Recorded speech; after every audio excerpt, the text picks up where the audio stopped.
urugo rwa papa na mama ntago nifuza bajyana iminsi yose umupasiteri ashaka kuja imbere akigisha ngo nimubabariranire nimukundane mugabo waraba je naho rabona nk'abana ugasanga nk'abana baba muhira nko mu muryango bahaye indaro ugasanga uwo mwana ni wajejwe vyo vyose wowe ukabuzi ngo umwana wawe uri kumugirira neza ariko ntumenye papa wanje yahora atuganiriza mwijoro akatubwira ingene gwa gasore je gateri ndababazwa n'abagore bahukana ndababazwa.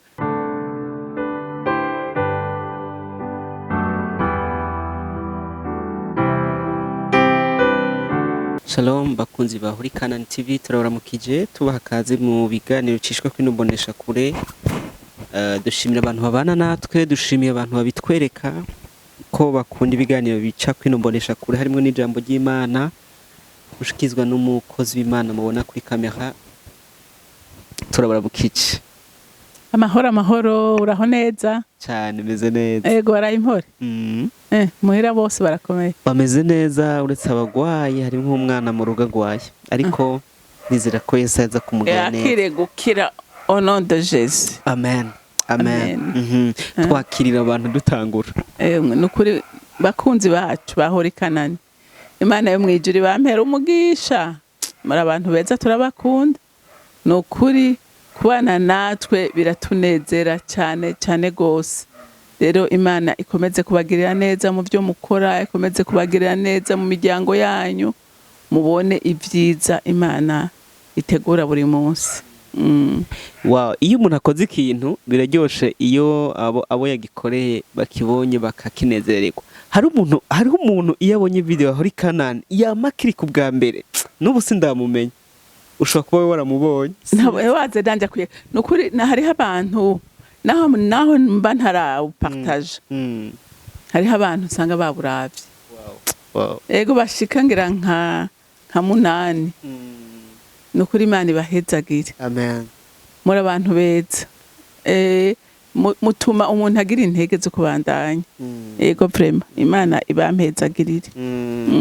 Uretse kumwete wo gukomeza gukorera Imana uri mu mutima ariko biraryoshe iyo abantu bakurikirana icyo umuntu akora. Oya biraryoshe cyane. None azi gutamba wirorera birabishe. Cyane. Azi ko uri kurakora ikintu kabona nta n'umuntu akiraba. Kiretse wifashe video atamuna. Biracana intege ariko iyo baburavye mugabo je ikintu kimwe namaze kwiyemeza je le nombre ntacimbwiye ego biraryoshe kubona benshi baravye yego mugabo niyo hoba hari humwe yaravye agafashwa n'umunezero mwijuru sivyo kuko Yesu yaranabivuze ngo nayo bintama imwe yazimiye muri 99 ngo no kwemera ngakurikirana imwe gushika ndayigaruye. Rero biraryoshe sevre biraryoshe ego kubona amaviews kubona abantu benshi baravye biraterana intege uravuga uti ibiganiro vyanje kabisa birafasha imitima y'abantu mugabo naho boba bake bakaba bavuga ati ibi biganiro hari icyo bimarira jewe n'amahoro. Hari gihe connection zamera nabi gose kandi urabona se neza bari baduhangatse. Hari aho uja mu umuntu akubwiye ngo none ngo byagenze gute ingaburo yacu gute urumva arinze akubwira ingaburo nuko ari ibimufasha. Rero ivyo biradutera intege ego birakomeye. Mu bisanzwe hari ijambo ry'Imana ari muri yo ntibisanzwe nubwo mvuze ngo mu bisanzwe hari ijambo ry'Imana muri Yohana umenga ni 5:17. Hari ijambo rivuga ngo data arakora kugeza n'ubu nanje ndakora. Imana iri plus strategique kuko tuvyibaza cyane. Uruzi ko ishobora kuba mu muntu umwe yaravye video Imana imubona nk'amahanga menshi. Yego hari nk'ubu nigeze kumva inkora ku mutima ituma numva ko gukorera Imana tudakwiye kwirukanka inyuma y'abantu ahubwo dukwiye gukora nk'uko Imana ibigomba cyane. Ni umuntu umwe yari umukozi w'Imana umu evangeliste nka mama Hawunga yari umuvuga butumwa akorera Imana ategura igikorane kinini cy'abantu benshi cyane ateguye igikoni Imana iramubwira ngo mwabariye abantu hazihana abantu benshi. Hanyuma acakura fundraising kugira ngo amafaranga aboneke ari menshi yo gutumira no gutegura ahantu hanini nyine ho kwakira abantu. Haza abantu benshi koko muri cya gikorane aravuga ubutumwa kuko yari afite confiance ko na confirmation y'ijuru ko haza kuza abantu benshi bihana kuko nibaza ko inyota y'abavuga butumwa nka mwebwe ni kubona abantu bihana.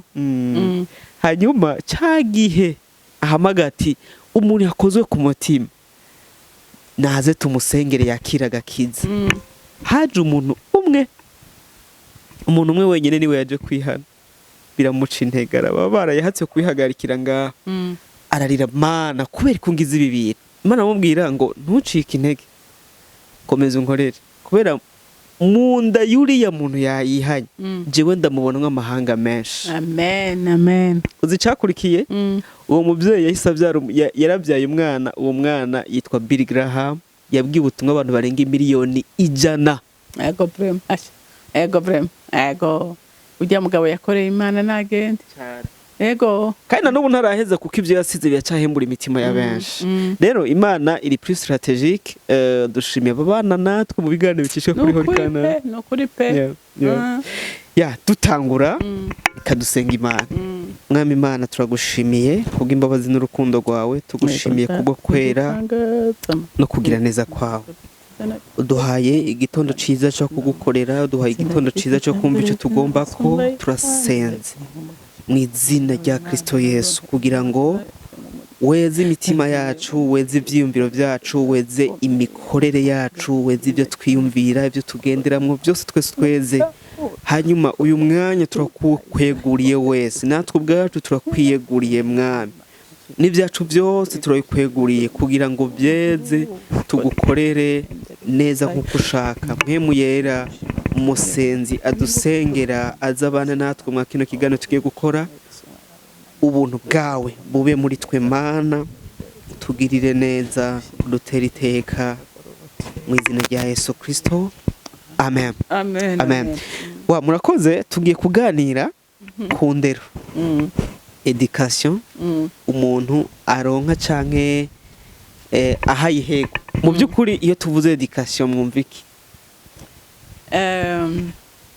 Indero ni n'amavaleur uha umwana, ni bega amavaleur twawe indangagaciro ushira mu mwana, ushira mu ndetse no muri wewe nyene. Irege education nawe ukuze uriha izo ndangagaciro. Ariko uravyumva ugenderako ngendegwako niko numva noze. Ego umuntu ayihererwa ahantu hakomeye. Umuntu ayihererwa mu muryango. Baca umugani mu Kirundi ngo igiti kigororwa kikiri gitoyi.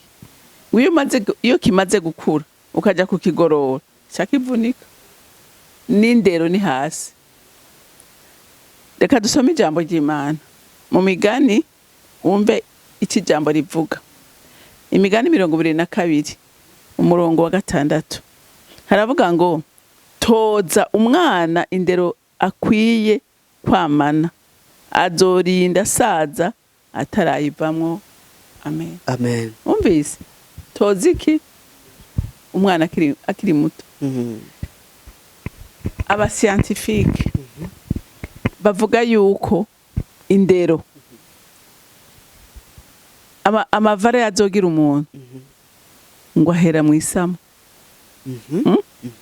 Umugabo n'umugore batiyumvira kuryamana, urubuto rugafatana n'urundi, eta umuba murimwo, ikirere muba murimwo kiragira impact ku ndero umwana azogira. Iyo ngo umuntu agiye kugira imibonano ibyo iva mu mwana, mwashwanye cyangwa ushonje muri mu kirere kitameze neza, biragira ingaruka ku mwana. Ariko igihe ari kirere kimeze neza, harimo urukundo, harimo amahoro, harimo umunezero, biragira n'ingaruka ku mwana. rero ngo niyo ari munda ngo arumva cyane gusumba uko yoba ari hanze. Bisigura ngo niwaba wibungenze uteza kumenya ngo utwaye amabanga, utwaye umukozi w'Imana, utwaye umwana w'Imana, utwaye umuntu adasanzwe mu nda yawe, ko twarabonye ko umwana ari ingabire Imana itanga. Iyo ngabire rero uhabwa n'Imana wabwirizwa kuyibungabunga, ukamenya ngo hari ibyo ntabwirizwa gukora, canke n'uwundi mubana akamenya ngo hari ibyo adateza kugukorera igihe uri muri ico gihe cyo kuba wibungenze, kugira ngo urinde wa mwana ari mu nda. Ntutuke umugore wawe, ntumujyagagure, ntutuma stress. Bwa uyu munsi urabona abantu benshi bari mu stress, bari mu ngorane, bari harane bakubitwa bafise Imana. Ako umuntu akubita umugore afise inda, Imana nokuri imuhumura amaso. Umva, naho yoba ari accident yabaye, utamwifuza, gerageza kurinda basi, urinde uwo mwana, ntumubaze uwo mugore. Vuga uti ko yanse ko yemeye, Imana yemeye ko uyu mwana abaho, nuko imufitiye umugambi, sivyo? Kuko maze kubona abantu benshi banasambana ko ntibavyare, kubera iki? Iyo buto Imana yemeye kwiva mu mwana.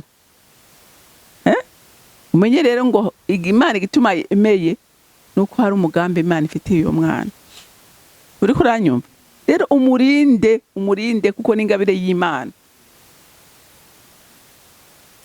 Rero ngo ari mu nda arumva cyane, bisigura ngo naho nyine ariko aratozwa indero, niyo bari mu kirere cy'amahoro, kirere cy'umutuzo, papa avuga neza. Hariho n'abavuga ko bababwira amajambo, papa katura amajambo kuri we, mama katura amajambo kuri we, bakamuririmbira, urumva, ukamenya ngo ikiremwa cyamaze kubaho kandi kirumva. Hamavutse bavuga ko kuva ku isaha imwe uteza kumurinda naho nyene, kuko abayumva ugatangura kujura mwatura kw'amajambo meza, ugatangura kumwatura mw'ibyizigiro ushaka. Amaze gukura gato, amaze gutangura gukora ibintu, kamwereka ko akoze ikosa, ukakubita kudutuka mwereka ati bibi, urumva? Akoze byiza, akiri uyo mwana uti bravo, uzoba umugabo, uzoba umukobwa, ukamuvuga ko amajambo meza, ukamutera intege. Rero hari abavyeyi kenshi ni twebwe twica abana bacu. Twumvise ko mwisama umwana hapfira, twumvise ari mu nda ku mwana hapfira, kandi twumvise ko umwana mwisama ashobora kuharonkera ivy'ingirakamaro, niyo akiri mu nda ashobora kubironka. Rero hoho yamaze kuvuka, urumva yuko utegerezwa kumuba hafi, uteza ko mukwirinda kumwereka ibintu bibi, ko ari abavyeyi bakorera ibintu bibi imbere y'amaso y'abana babo. Menya ngo iyo niyo mbuto uri kurabibamo kandi izomera, ariko niba uri kurababibamwe imbuto nziza nayo izomera. Rero bivuga ngo indero umwana ayironkera hehe? Ayironkera kuziko, ayironkera iwabo, ayironka kandi mu nyifato y'abavyeyi babo, nibyo bidetermine icyo umwana azoba ejo. Murakoze. Muri uko kuba umwana ariko arategurwa kuzoba umwana w'indangagaciro nziza, ni ubuhe bundi buryo uratubwiye gushika aho umwana ariko arakura, akiri muto, amaze kuvuka? Tubwire, amaze kuvuka muri kwa kumwigisha ibi ni bibi, ibi ni byiza, irinde ibi, ni zihe zindi nyifato umuvyeyi ashobora kugira zigatanga indero mbi ku mwana kandi umuvyeyi atarabizi? Urazi gatere umuvyeyi ngene avuga, imvugo yawe iratuma umwana afata iyo nyifato yawe, ngene uvuga, ivyo ukora,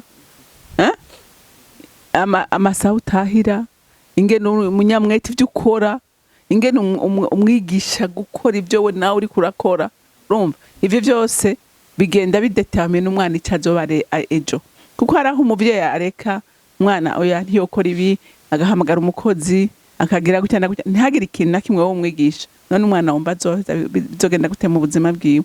Bisigura ngo tangura umwigishe akiri mutoyi, tangura umwigisha akiri mutoyi. Je naho rabona nk'abana ugasanga nk'abana baba muhira nko mu muryango bahaye indaro, ugasanga uwo mwana ni wajejwe vyo vyose, wowe ukabuzi ngo umwana wawe uri kumugirira neza, ariko ntumenye kuri kurana uri kuha agaciro wa mwana uwundi uretse uzi ngo uri kuramubabaza, uzi ngo uri kuramucinyiza, sivyo? Uwawe nawe akaguma kuri televiziyo ibintu byose bakamuzanira, umenye ko ari uri kurica, ariko uri kurakiza n'ujya uri kurakoresha. Hariho umupapa yigeze kumbwira ingene mukase wera mubabaje, akamutoteza, akaba ari warera abana bavutse, akaba ari wabyuka kubaha nk'ubuyononye niwe yabahindurira, akaba umva yari umuja amajambo make, ariko nawe yakuze afise ishaka, nta kintu atazi gukora, niwe yatotse gusumba n'abana biwe, bamwe yaproteje, bamwe yabundikira, umwe yanka niwe yavuyemo umuntu akomeye, kuko yamwigishije kwitunga no mu bihe bigoye, acavamo umuntu akomeye. Rero bisigura ngo umuvyeyi kwigisha umwana gukora si icaha, guhana umwana si icaha, ko zikosa ikibi no kubika umwana ukamuhana utanamubwiye n'icyo umuhaniye. Umwana ko zikosa muhero marke ngira uti ni wasubira ikintu ukoze ni kibi, niyagikora inshuro zitatu kiraka kanywafi umubwire ngo kirazira ikiye ntigikogwa, ibintu bikogwa, kandi naho bari ku mezi naho bari ku mwaka umuhane abone neza ko ari ikintu kidakogwa. Rero byose rero nakubwiye nasanze indero kenshi ipfira muhira, kandi hariho abavyeyi baza ngo nk'abapapa cyane cyane akibaza ngo indero niyo umuvyeyi n'uyu mumama gusa. C'est pas vrai. Indero ni yaba umwahazi hari gipfa, kuko Imana hariho autorite yahaye umugabo, hariho autorite Imana yahaye umugabo, iyi gihe atayimenye ngo ayikoreshe hari byononekara. Kandi uzurabeteri n'abamama kenshi arakubwira yakubwiye ibintu kanka ngo shango rindira ngo papa azira, kubera kavuga papa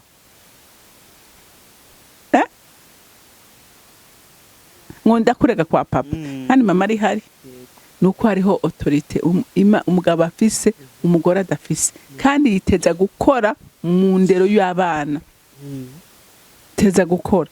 Rero bisigura ngo wa mupapa wahuri inyifato yawe ishobora kwica abana utanavuze, kandi inyifato yawe ishobora gukora ibintu bikomeye kandi utanavuze.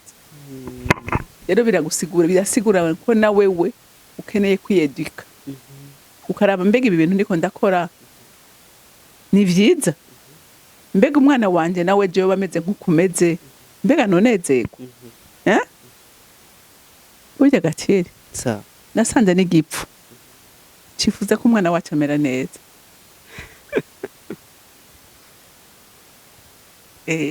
Ariko biragusaba ikiguzi kabisa, biragusaba bimwe guheba.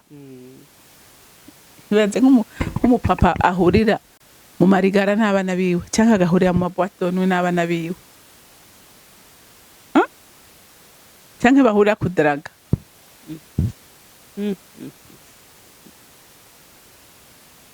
Hariho abana bigeze kumbarira ati twege papa wacu atureresha ijisho, uribwira cyavuze mu jisho gusa kurabye, ati kubera n'umupapa hayerera, urazi ko isaha yashinze gutaha,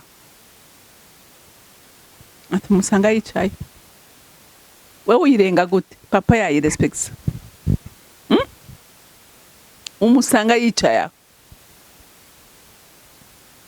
hari abantu batanga amategeko kandi abo batayakojeje ko n'intoki ayo gira ikimaze burya rero itegeko rigira ikimaze niryo nawe ushoboye iki gashoboye ntiworiha abandi Yesu niwe yavuga ngo abafarisayo bikoreza imitwaro abandi ariko bo ntibayishiraka ngo n'intoki rero icyo utashoboye wewe shaka ukireke kukivuga wa muvyo ndakubujije ikintu utarashobora shaka ugihore ntaco kizomara icyo washoboye n'abana bazogishobora kandi uzonabahanura kandi bumve bwa ati ibintu papa yarinze akora cyangwa ibintu mama yarinze akora asha nanje foko ngerageza kwere urumva mugabe ibyo utarashobora shaka uhore bazogucenga bamenye amasaha utahira bamenye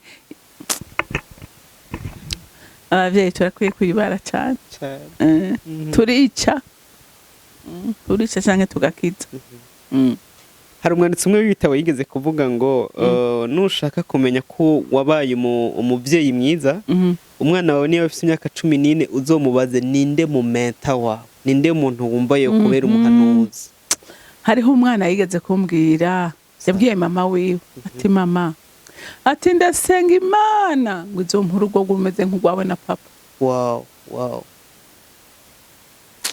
ati yo ndabaraba nkaraba ingene mukundana nkaraba ingene mwumvikana nkaraba ingene muba muri kumwe nkaraba ingene muri complice mu bintu vyose ati niryo sengesho ryanje ariko uyu munsi hari umwana kubwira ngo hakongira urugo nk'urwa papa na mama no ruhebe nta mariage nzokora niyaba urugo rumeze ubwo no kubaka rumeze nk'urwa papa na mama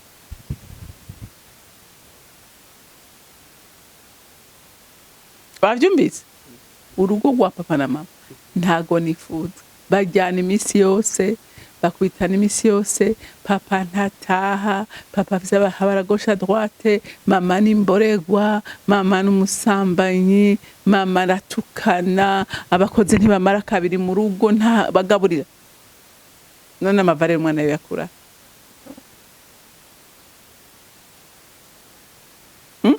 do yakura ishati biragoye cyane rero birasigura ngo umuvyeyi iyo wamaze kuvyara nukuri uteza kwimva kwigirira violence ukwibabaza ukavuga ngo nahindutse identité yanje yahindutse ntegerezwa kwiyubara kuko hari uwunyigira burya umwigisha wa mbere akomeye n'umuvyeyi cyane cyane gose cyane kuko hari umwana iyo atakaje icizere mu muvyeyi hajya kera hariho umwana avuga ati papa ntagira iki je nanje kera nzi ko hari ibintu papa na mama batokora urumva kandi nari nzi ko abantu bashoboye byose urumva baba bafise cya cyizere mu muvyeyi iyo bagitakaje noneho n'imyaka y'ubukuru itarashika ubu bishe utakivayo umwe yamaze gukura bakamenya ko umuntu ari umuntu ashobora kugira intege nke bishoboka bwakira umwana niyo hakubise umuturagaro umwana yiruka mu mutamana wa nyina ko azi ko inkuba idashobora gukubita mama imbwije ijyana yiruka kwa mama cyangwa kwa papa kubera azi ko imbwa idashobora papa amugatakaje icizere ciwe wumva uwo muntu yo kwizera nde rero babyeyi nkunda murahiriwe ko mwumva ibi je hari igihe mpora mvuga ngo amaherere umuntu aba yarakoze kubera kutamenya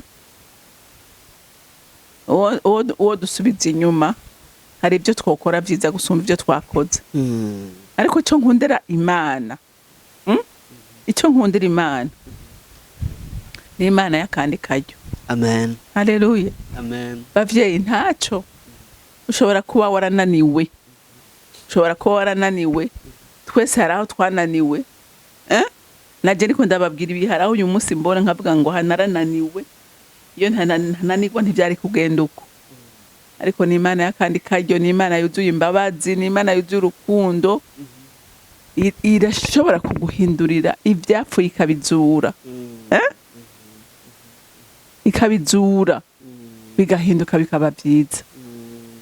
Ibi ni ibintu nshingiriye ntahe, n'ibintu nabonye, n'ibintu nzi. Imana irahindura, Imana yuzuye imbabazi, Imana irabohora, Imana irakiza, Imana iromora ibikomere. Abana bashaka kuba barakomeretse, mugabo ni wafuka mugasenga ukarira Imana ukihana, irakubabarira, Imana irakuremera amateka mashasha, Imana iraguha ibyiza. Uriko uravyumva kuko iratuzi, irazi intege nke zacu, rero izo ntege nke irashaka kuzihinduramwo inkomezi. N'abo bana bakomeretse bagasubira bakirugwa n'Imana ikababohora, mugabo kanguka uve mu vyo urimwo uhindukire kugira ngo ushobore kwamira ivyamwa vyiza abana bawe.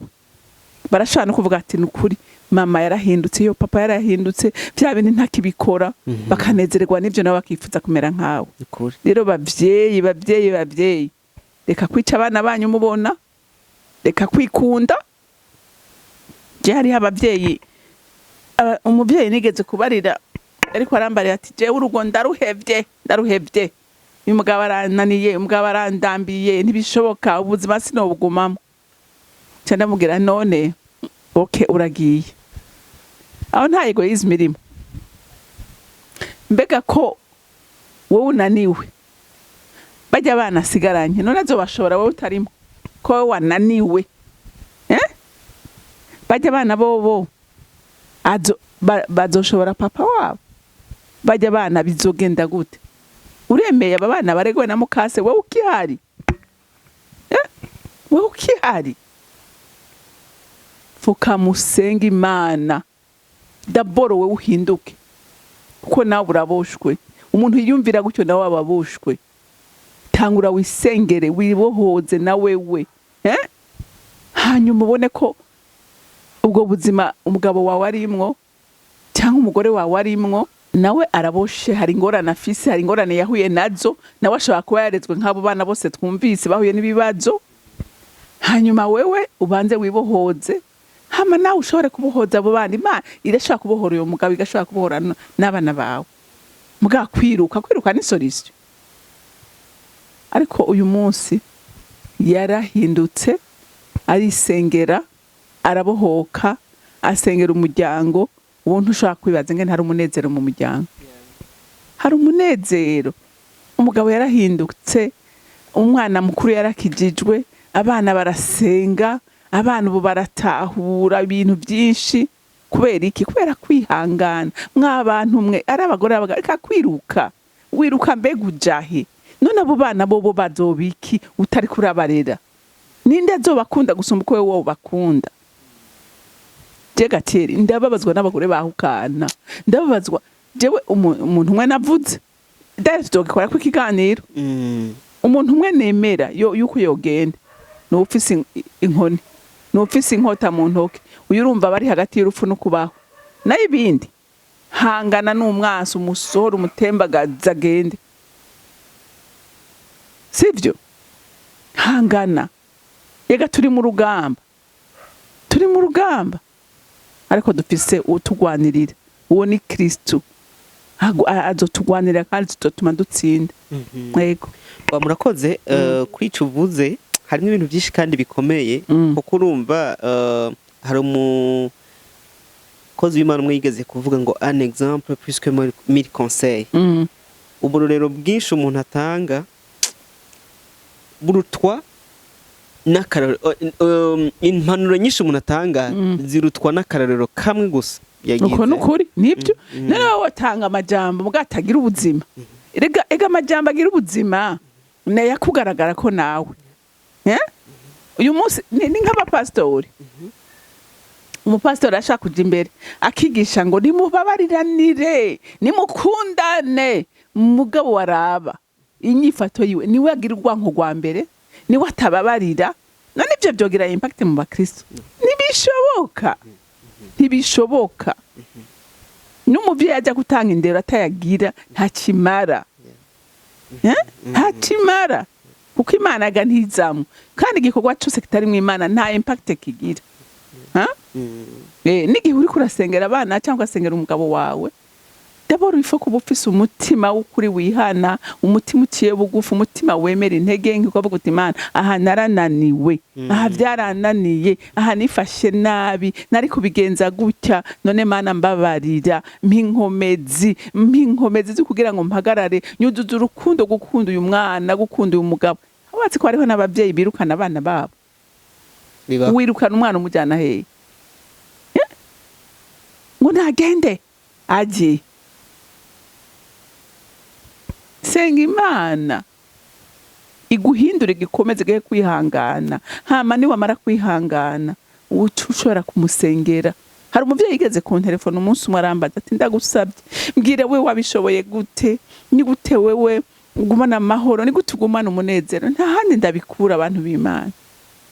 Urakira ubuzi bukavuga ngo Mana iki ndacakiriye mugabo ndakeneye umwinkomezi zo kucihanganira, hanyuma ndakeneye yuko umpa amahoro, kuko icyambere burya ntushobora gusenga utagira amahoro, ntaco vyomara. Urumva, muha amahoro, umpe kwihangana, hama umpe gusinzira, umpe gutekana, umpe kurindira igihe cyiza.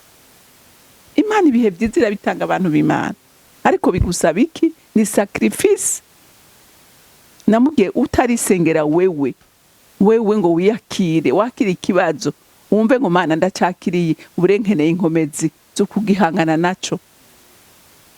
Inyuma yarantelefone arambwira atewe ati urazi ko umwana yagize probleme, ati mugabo numva ndemye, numva atabwoba, ati kandi nacangira ubwoba nk'ibanga, atari kubu ndumva ntekanye.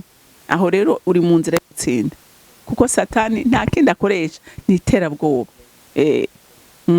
Murakoze. Nkiri muto data n'umurimyi ariko w'umuhasira w'umukozi cyane, yahora hengera duhejeje gukora plutôt mwijoro duhejeje gufungura, agaca ambwira ngo tujane tukagenda mu mirima mwijoro y'imiceri tugiye kurondera amazi. Karabi ibintu ari karangira nkumva sindavyumva. Hanyuma ibyo birahera, mu nyuma tukaja ahantu twateye nk'ibintu byinshi by'amashu, nkabona dukora gushika saa moya z'ijoro turi mu murima, kavuga ibi bintu biva koki. Kumbe vyagiye kurema muri jewe ikintu cyo kuba umukozi, n'abantu bafise akazi bakampe ndagakora mu izina rya Yesu. Amen. Niba kagoye kuko uri umukozi urakora vraiment, kurambirwa kwera nibyo watojwe. C'est ça. Nibyo watojwe. Niyo mpamvu urumva bihora bibabaza iyo usanze ugiye kwirigara cyangwa urenganye nko mu ikaritiye, ugasanga abantu b'abapapa bafise inkomezi baricaye bari ku rubugu. Ibyo bintu bari kugaburira abana babo, umwana we azoba ku rubugu ubuzima bwe bwose, azoba ku rubugu cyangwa abo musuma. Murakoze. Turangiza ikiganiro, tuko turaheza ikiganiro, twaganire kundera umuntu aronkera mu muryango cyane cyane abana. Ijambo ry'Imana riravuga ngo nimwaba mu gihugu muze musengere igihugu kugira ngo kiba amahoro, niho namwe muzoba amahoro. Ikibazo mfise ngaha, ni gute mu muryango umwana aharonkera indero izomukundisha igihugu yavukiyemwo, bivuye umva uburyo abavyeyi bayimuha bigatuma akunda igihugu kandi akumva yogikorera, akumva aranagisenge, kumva kiri mu mutima, ku buryo yumva ibyiza bikwiye igihugu ciwe. Ni gute abavyeyi bazifata mu nyifato no mu mvugo bigatuma abana babo bakomeza gukunda igihugu bavukiyemo? Ngenda kubwira papa wanje yahora atuganiriza mwijoro, akatubwira ingene Rwagasore yagwaniye ntaye yukwikukira, akatubwira ingene baruhaba babakoresha, abazungu bakoresha ibikorwa bimeze nabi, akababwira ibyo yabaprometi ingene azobigenza, akabitwinjizamwo, akavuga ingene Rwagasore we yatubwira ko yagira ngo namaje mbwa sinzi iyo maje yagiriye ariyo, ndumva akatubwira ingene yamukunda, ingene yarafise n'umubofrere wiwe yari umupedesi, ati sinashaka no kumwumva. Akatubwira n'abandi bantu b'iwacu bari mu bapedesi batashaka ko kwikukira ari kumwe n'abazungu, akabitwinjizamwo, akadukundisha igihugu. Urumva, jewe uyu munsi abanzi barazi ku mutwaro wa mbere fisari w'igihugu barabizi. Nta munsi no sengera nawe uramaze kubimenya. Yego. Nta munsi no senga ngo ndeke gusengera igihugu kubera data yarakinkundishije. Yaranyeretse abagabo nawe yaragikunda, yanyeretse gwa gasore nyene yakunda igihugu. Rero n'abavyeyi kirazira kwigisha ibintu biba abana ukabankisha nk'abavyeyi bigisha kwankana ubwoko runaka ngo abahutu banka abatutsi, abatutsi banka abahutu. No, gerageza kurenga ivyo, muvuge ngo ifo kwaba amahoro. Urumva izi politike si nziza, si Imana. Imana nta mutu yaremye, nta mututsi yaremye, Imana yaremye umuntu. Uriko uravyumva? Abavyeyi bigisha urukundo, ntitwigisha amacakubira abana bacu, ntibumve twayagize ibiganiro. Uriko uravyumva?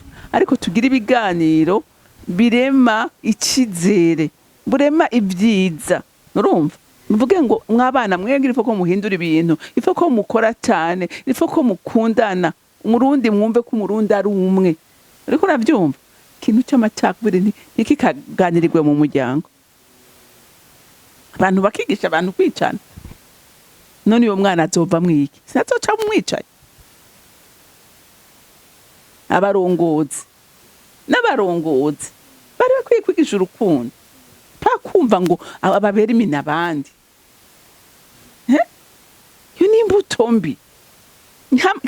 Imana ntishobora kuba ahantu hameze gutyo. Ibishoboka. Imana iba ahantu hari urukundo, Imana iba ahantu hari amahoro, Imana iba ahantu hari umwumvikano. Rero n'amasengesho dusenga igihe avanze n'urwanko, Imana ntishobora. Ivyo ndabikubwiye, ntishobora. Uko Imana n'urukundo, Imana n'amahoro. None ahatari amahoro yohaza, ahatari urukundo yohaza, ntishobora. Rero twiyubare. Wa murakoze cyane, dushimiye abadukurikiranye. Iki kintu c'indero kiragutse, ariko tuzi ko mwemera zokomeza kucigisha abantu bakamenya ingene bahindara indero abana babo mu buryo bushobora gutuma bakomeza kubaho banezerewe kandi bameze neza. Birababaza kuba hari n'abakozi b'Imana usanga bafise akantu novuga ngo indero kabona si nyinshi, kandi ari mwe ingabire nyinshi z'Imana, kuko yakunze gusenga Imana ikamugibona kamuha izo ngabire. Muranumva abantu bavuga ngo cyane n'abagira amahitamo y'abafasha, akavuga ngo hako nohura n'umuntu atarezwe afise ingabire, notuma mpura n'umuntu yarezwe izo ngabire atazagira. Yego, uri umuntu yarezwe abafise amavaleur. Ariko ingabire yashobora no kukwica aho canke kica abantu rego. Nyifato hajaye irakomeye vraiment. Urumva ko ari vyiza ko umuntu akomeza, kandi nibaza mbega umuntu ageza ryari kuregwa? Kuri ndapfuye. Agiye mu kuzimu. Kwiga nibona gatiye. Sa. Je uyu munsi ndacariko ndigishwa. Kandi urazi ko nkuze. Indero ni misi yose. Ndaguha akarorero. Sa. Ari ikintu tuganiriye mu mwanya. Ugira haraheze imyaka myinshi menye ko umwana iyo usamye umwana mu kirere kitameze neza ko bimugira ko ingaruka. Canke narinzi ko umwana ari mu nda bimugira ko ingaruka.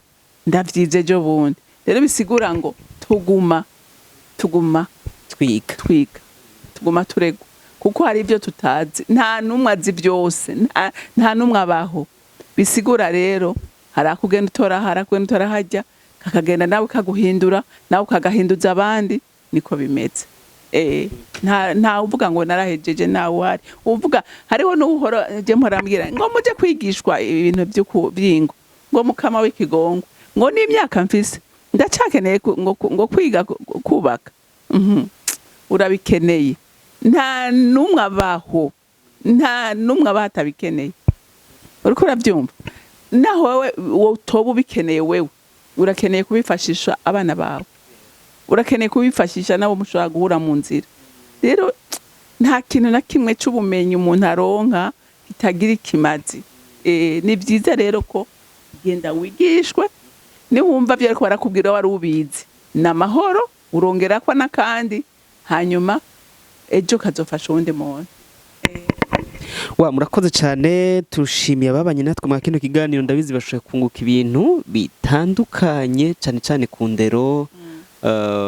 Mu by'ukuri dukwiye gukomeza dufise abaturera uko biri kose, kuko hari umuntu yakoze ivya physique yitwa Jacques Newton yavuze ngo nahagaze ku bitugu by'abatama mbona aho badashobora kubona.